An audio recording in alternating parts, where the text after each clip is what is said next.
Many of you have friends and neighbors. Some of you, your parents, neighbors, family members voted for Donald Trump. And they voted for Donald Trump because he diagnosed the problems, but his solutions were the opposite of what we need. His solutions were, we're gonna freeze time, we're gonna build a wall, we're gonna turn the clock backwards. We have to do the opposite of all of these things. We have to turn the clock forward. We have to accelerate our economy and society as quickly as possible. We have to evolve in the way we think about ourselves and our role in society. And I am the perfect candidate for that job because the opposite of Donald Trump is an Asian man who likes math. Thank you all. Looking forward to getting your questions.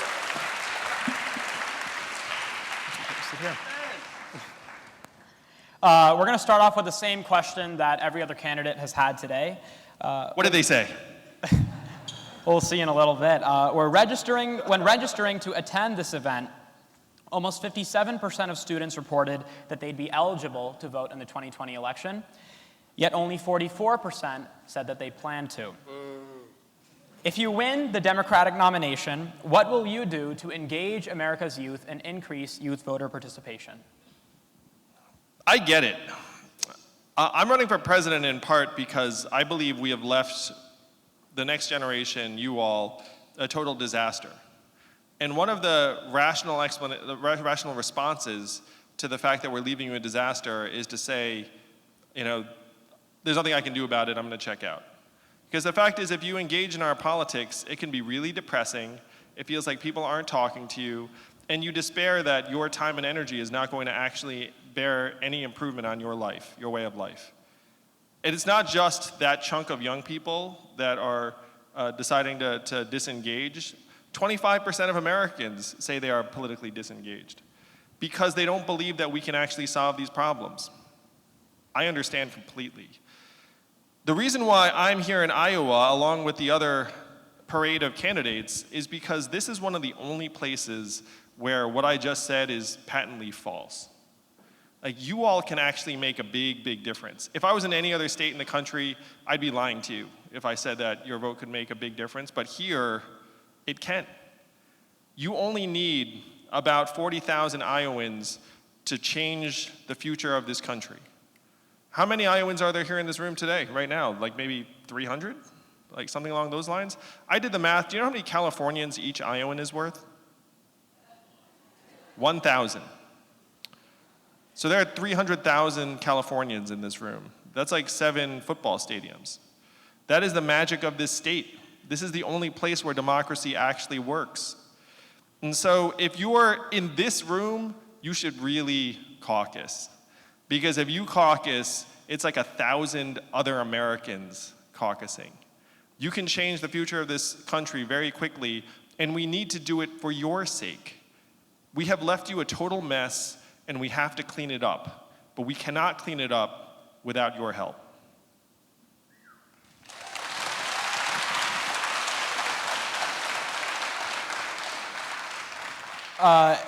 Your next question is going to come from the audience. His name is Dustin Hagler. He's a student at Hoover High School. Good morning. 8 deaths have been linked to vaping, and lawmakers are already proposing bans on e-cigarettes. How many kids need to die before there is serious binding action on gun violence, and what will you do specifically to save kids' lives? So this is a question about gun violence, not vaping. To be clear. I am for the gun safety laws that the vast majority of Americans are for, which is no military-style assault weapons, background checks, red flag laws, magazines. But I think you have to go much, much deeper. Because if you look at it, there's a whole chain of events that leads to gun violence. And the last 2 steps are getting the firearm and then using the firearm, which are things that we have to try and address. But then what is the cascade that led there? And so number one, you have to start in the homes, where why are so many of our families now stressed out? If you've heard anything about my campaign, you've heard that I want to give every American $1,000 a month. How many of you have heard that? Yeah, it's true. I want to give every one of you $1,000 a month. And the goal of that is to make our way of life stronger, healthier, mentally healthier, where if you have an adverse life like life circumstance, like you lose your job. Instead of it being like an existential problem, it becomes something that you can deal with. So we have to try and make our families stronger. We have to try and make our schools more welcoming for different types of boys in particular, because we all know that where gun violence is concerned, 96% plus are boys. And our schools right now, if you come into a school and you're, like neurologically different, like one of my sons is autistic and has ADHD, and so if you come into school and the school is not well designed for that sort of learning profile, then you can easily feel marginalized and bullied, and at the very, very extreme, you could wind up doing yourself harm or doing someone else harm. So we need to focus on the gun laws and try and reduce the supply. I would be for a voluntary buyback of guns. I would be for trying to upgrade the guns themselves so that they actually can only be fired by the owner. So if a kid gets his hands on them, then they won't fire. There's very heavy paperweights. But I want to go deeper. I want to go towards mental health, what's happening to families, what's happening in our schools, and try and help boys in particular go from being strong boys to strong men. And that's the progression that we need to help people make. So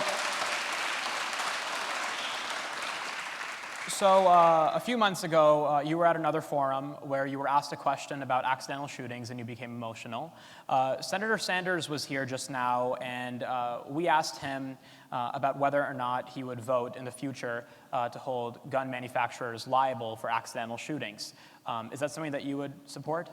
Oh yeah, I totally would. Because right now the rough truth is that when there's a mass shooting, gun manufacturers' stocks do actually go up because their sales go up.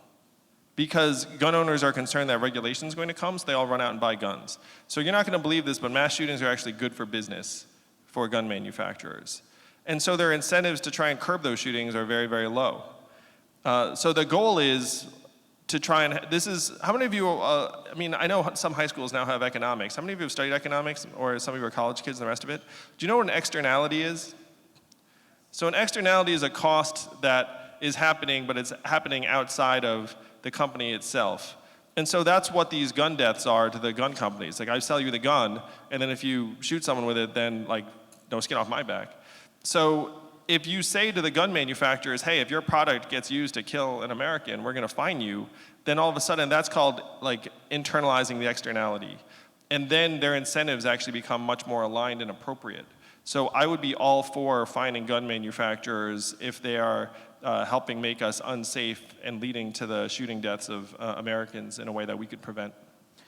Your next question is going to come from Catherine Owens. She's a student here at Roosevelt High School. I'm going to stand if that's all right. Go ahead. Hello. How do you plan to deal with increasing issues in youth mental health in the U.S.? We have a mental health crisis in this country. I'm very passionate about trying to help address it. My brother is a psychologist, to give you a sense. And I know out of 100 Americans that need treatment, probably only 5 to 10% of them are actually getting treatment right now. And there's a stigma attached to it that even though you think it's I shouldn't feel that stigma, but most people, when they're actually in that situation to seek help, a lot of people will resist doing so. So we have to make it so that you all feel comfortable seeking help. We have to get the resources in place. And there's a technology element to this where studies have shown that smartphones are actually increasing anxiety and depression among young people, teenage girls in particular. And my friends in Silicon Valley tell me that you have engineers that are trying to turn supercomputers, or smartphones, into dopamine delivery devices for teenage girls. And they're making millions of dollars doing it. But you know what they do when they go home? They say, no screens in my house and my family. So that gives you some insight into what's happening in our business world that's actually impacting mental health. Because then you see the trends among teenagers for anxiety and depression are at historic highs. And so if you want to try and address it, you have to get the resources in place. And I would actually make our mental health part of our economic measurements. What good is GDP if we're getting sicker or sadder? But then you have to try and get into the root causes, which in this case can involve the fact that our capitalist system has run amok, and that includes the fact that tech companies have a very strong incentive to hypnotize us and a very low or non-existent incentive to make us stronger and healthier and mentally healthier. So you were talking about resources, but where would those resources be? Would it be in schools, in the workplace, somewhere else? Well, there are so many people that want to become therapists, counselors, psychologists, psychiatrists. There's no shortage of people that want to go into those fields. But we're artificially constraining the supply of those people through the way we're educating and training them. It's very expensive in many cases to try and seek that training, and you have to be some genius at tests to get into some of these programs. So what I would do is I would try and expand the supply over time of psychologists, counselors, therapists, social workers, and people that make us stronger.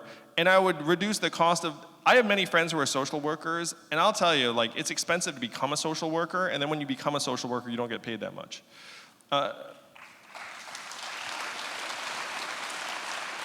Right now, our entire economy is geared towards turning us all into economic actors. So if you were to go to, like I went to law school, if you go to law school and you can emerge and get paid a lot of money, and trust me, I was a corporate lawyer for 5 months, and I was doing a lot less good than the average social worker, that's for sure. Like, you probably should have reversed those, those incentives.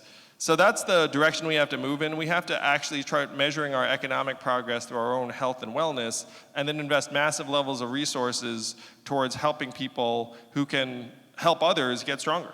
So you see this more of like a long-term solution, you'd say? There are a lot of short-term things you can do. I mean, one thing we should do very, very quickly is lighten the emphasis on standardized tests in our schools and also in getting a lot of these programs. And I'll tell you all a true story. The SAT was invented during World War II to try and figure out which kids they did not want to send to the front lines. And now we're using it every year like every year is wartime. It does not make any sense. And it's artificially constraining the supply of people who want to do good in our society. It's bludgeoning so many kids to feel like, oh, I guess I'm not supposed to do certain things because what, the stupid test tells me I'm not supposed to? It really does not make any sense.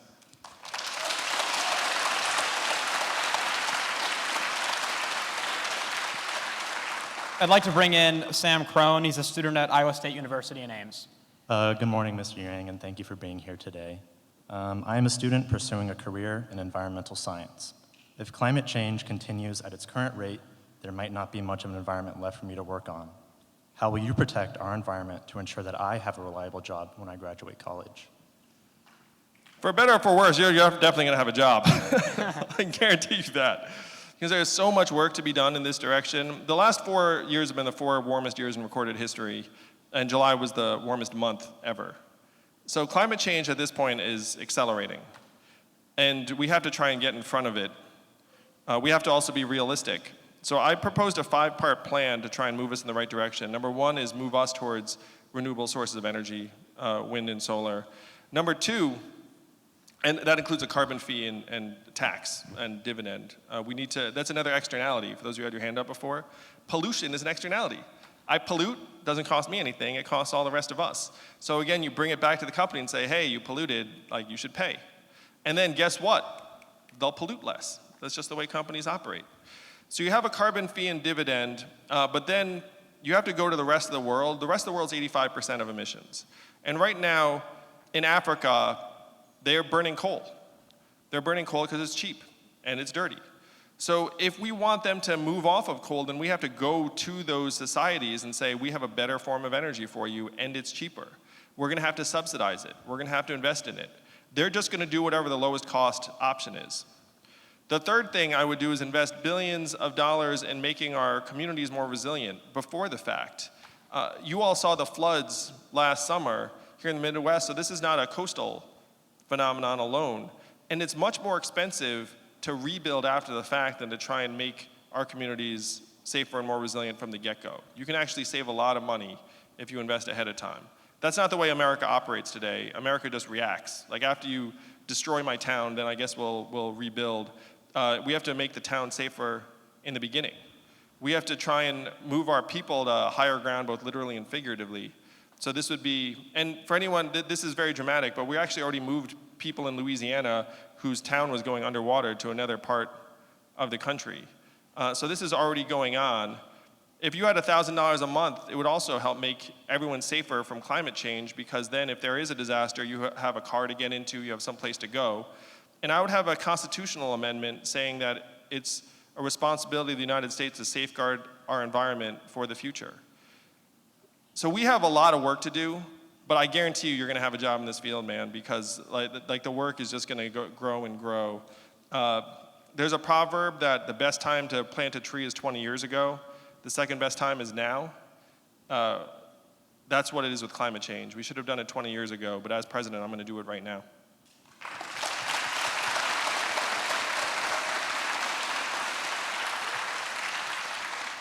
Your next question is going to come from Taylor Kahn Perry. She's affiliated with Student Voice, a national nonprofit focused on empowering youth. She's a student at Georgetown, where you were last week, and No she flew way. all the way here to ask you this question. Really? Yes, it's Why, good did to you see see me last week, too, again in Georgetown? In the gym. I heard about it. I heard you were That's at our fine. student gym. Yes. So my question is, will your administration commit to providing funds for deeper learning initiatives like social and emotional learning and arts education? Oh my gosh, yes. You came all the way to ask me that question? I am so on board. We need to get much, much deeper about the way we educate and learn. And I feel like I'm going to take digs at like our current educators, who I love. I love teachers, I love educators. Just met the superintendent of schools, he seemed phenomenal. But we need to try and make school more relevant for our young people. Because right now there's this sneaking suspicion that a lot of the stuff we're teaching you, you could just look up on your smartphone. And so then the part of you is like, hey, is this what I need to be learning? And we're preparing you for an economy that is evolving very, very quickly. So we need to go much deeper. We need to have psychosocial and emotional learning. We need to teach resilience, positive psychology.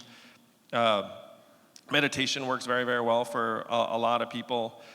These are things that we need to try and bring to our educational institutions to humanize them. Because right now we're preparing you for an industrial economy that is evolving very, very quickly. Is there anything else I can add on that? Because I love that so much. I'm very into it. Oh, thank you. You know, I also want to say I would want you all to learn financial literacy as well. But one of the things I've learned over time is it is impossible to learn financial literacy if you do not have money. What I mean by that is like it's abstract. You teach me about compound interest and time value of money. I do not care until you give me money. And then after I have money, then all of a sudden I start listening. I start caring. So it happened to me. I have an economics degree. I still didn't understand it until I started working and made some money in my 20s. I went to college for it, and it still didn't sink in until you actually have it in your own life. So under my administration, everyone starts receiving $1,000 a month, and then we teach you financial literacy in high school, and you would actually learn it because you have money, like real money to invest.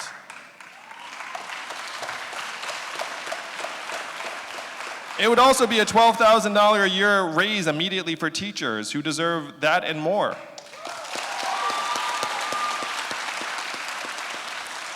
And for anyone who thinks that this is too good to be true, we can do it because I'm standing in Iowa. All it takes is 40,000 Iowans, and then this vision of a trickle-up economy takes fire, and we can totally change the way we operate in this country. Your next question is going to come from Hunter Anderson, clearly a Yang fan.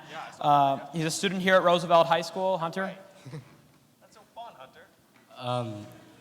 What is your plan for the future of American space travel, and how does that fit with your principles regarding the use of fossil fuels, which is heavily relied upon in the space industry? So I'm not sure how many of you saw that I was endorsed by Elon Musk last month. You guys see that? So I have visited SpaceX and seen the future of space travel. And right now, we're at a time in American history where private industry is doing a lot of things that used to be done by government. So we have all seen the Apollo 13 movies and all of that stuff where it's like a bunch of noble government engineers and physicists designing all the stuff. That has all now moved over to SpaceX and Blue Origin and these other firms. And so I'm very, very optimistic about the future of space travel because I've met people who are working on it directly, and they are so passionate. They're working on it for the good of the species. They have hundreds of brilliant people working alongside them. And just because they don't work for the government doesn't mean that they're not working incredibly feverishly hard. And the way they're designing these rockets does not necessarily mean that we're going to be using tons and tons of fossil fuel to get people into space. I mean, right now that is what we're using. But there are other things that we can use that would provide the same levels of energy that we need. And it's one of the things that I know Elon and the other people that I'm on a first name basis. Elon, I can text him right now.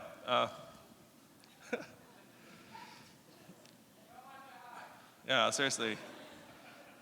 I know that Elon feels very, very strongly that, and it's one reason why, his other project is obviously Tesla, which is trying to move us towards electric cars to lighten our dependence on fossil fuels. So they're very much linked together. But we can do it, for sure.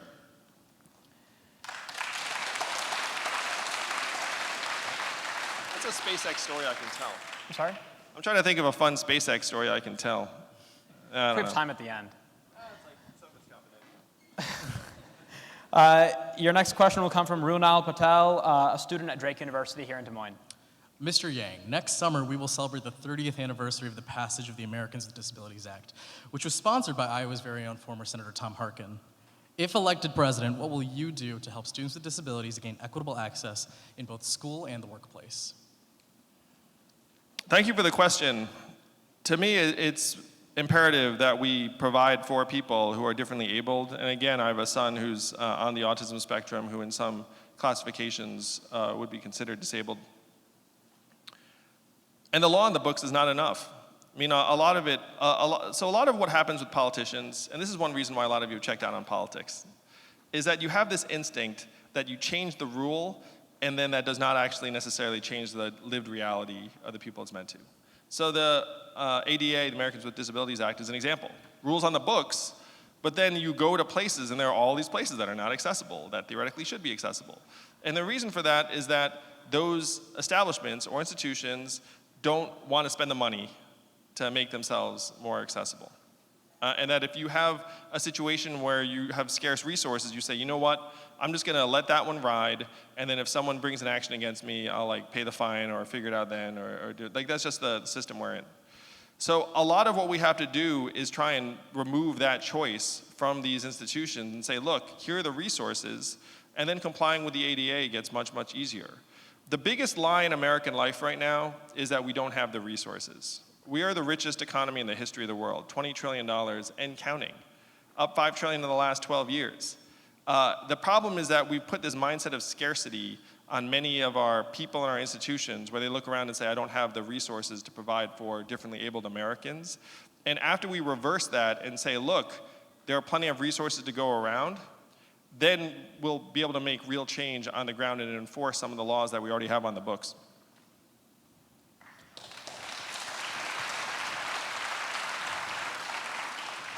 Your next question will come from Mr. Richard Bell. You're He's not teacher. a student. I mean, I'm not. He's a teacher at the Maharishi School in Fairfield. Drove 2 hours to be here. Mr. Bell?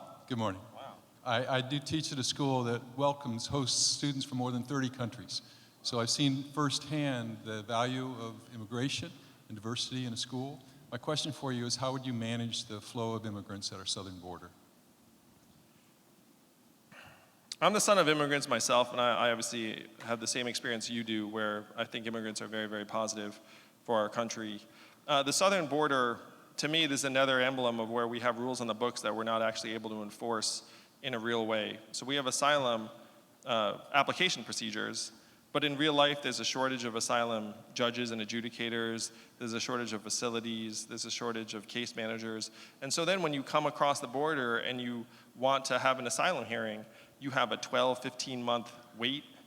And so we're not actually able to enforce the law as it's written. The first thing you do is you put an end to this inhumane detention and separation of families. And that's something we can do immediately.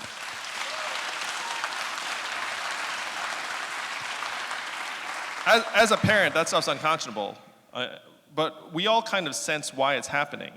is that you have this inhuman bureaucracy where no one has real responsibility down at the border, and you have these policies in place, and then people become capable of things they would never be capable of in civilian life. Like if you took someone who's working at the southern border right now and said, hey, separate this toddler from their parent, they would never do it. But then in this circumstance, they say, well, I guess it's my job, and I guess this is the policy, and I guess I'm in this facility, and then you do it. So what we have to do is we have to put the resources to work to actually live up to what our policies are. Say, look, if we have a shortage of judges, then we need to hire many more. We need to put the resources to work so that there are case managers, social workers, and facilities, and then put ourselves in positions that we can actually reflect our values at the southern border. It's a big investment, but if you're not going to build a wall, am I right? You're going to build facilities so that you can actually process people the way our laws are written. Thank you. Now, for your final question today, let's get a bit This more. can't be it. Let's get a bit more personal. In either your professional or personal life, who has been your hero and why? This is going to sound kind of trite, but it really is my parents, because they immigrated to this country with nothing, just worked very, very hard. My father grew up on a peanut farm in Asia with no floor. He managed to get from there to this country where he generated over 69 US patents for GE and IBM. So that to me was always this incredible arc. And he worked at IBM. I asked him when I was a teenager, I said, how much money do you get when you get a patent? And he said to me, $200. And I said, well, that doesn't seem like a lot. And then he said, well, I also get a salary to educate and clothe and feed you and your brother. And I said, oh, I get it then, I understand. And to me, there was something very noble about what he and my mom did, because they just came and just worked their butts off all the time. And then me and my brother looked up and were just like, and you know, frankly, I was like a fairly normal kid, so I'd just be there playing video games and like doing whatever I was doing, and then occasionally they'd be like, you know, why are you so lazy? Why don't you like do something? And of course, as a teenager, I was like, shut up. You know, let me get back to my level. But then you end up internalizing it and living up to it in ways that you might not have anticipated when you were young and didn't truly understand. So it's a little bit trite, but I would say my parents. Now feel free to take a minute to offer closing remarks. Thank you, Roosevelt High School. Thank you, Iowa. You all are incredible. What does MATH stand for? Make America think harder. That's right. We have to let our fellow Americans know that it is not immigrants that are causing these problems. It is technology and an evolving economy. This is the story we have to tell, because right now our fellow citizens are confused. They don't really understand what's happening. You have Donald Trump telling a certain story, and it worked here in Iowa. It worked on many, many of our fellow citizens, tens of millions of them. We need a different story. And this story is the most powerful because it happens to be the truth. That we're in the midst of the biggest economic transformation in our country's history. It is pushing more and more Americans to the side, and it's making it impossible for us to solve the problems of our young people. We have a political system that does not work for you all at all. It doesn't. That's why some of you are checked out. One of the things I'm championing is I want to lower the voting age to 16.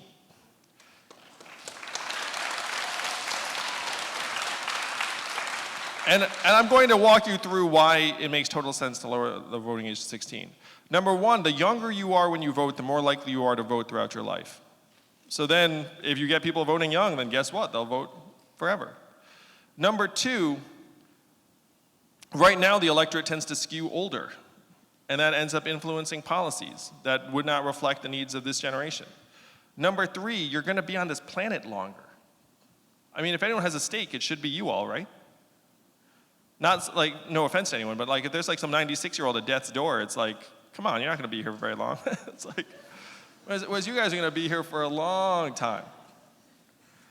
And then the only argument against lowering the voting age, you also, 16-year-olds, how many of you work as 16-year-olds? That means you pay taxes. And you pay taxes and you don't vote? That doesn't seem right. The only counter argument to having 16-year-olds vote is that you somehow don't know that much about politics. To which I'd suggest there are a lot of Americans who don't know that much about politics. They're called low information voters.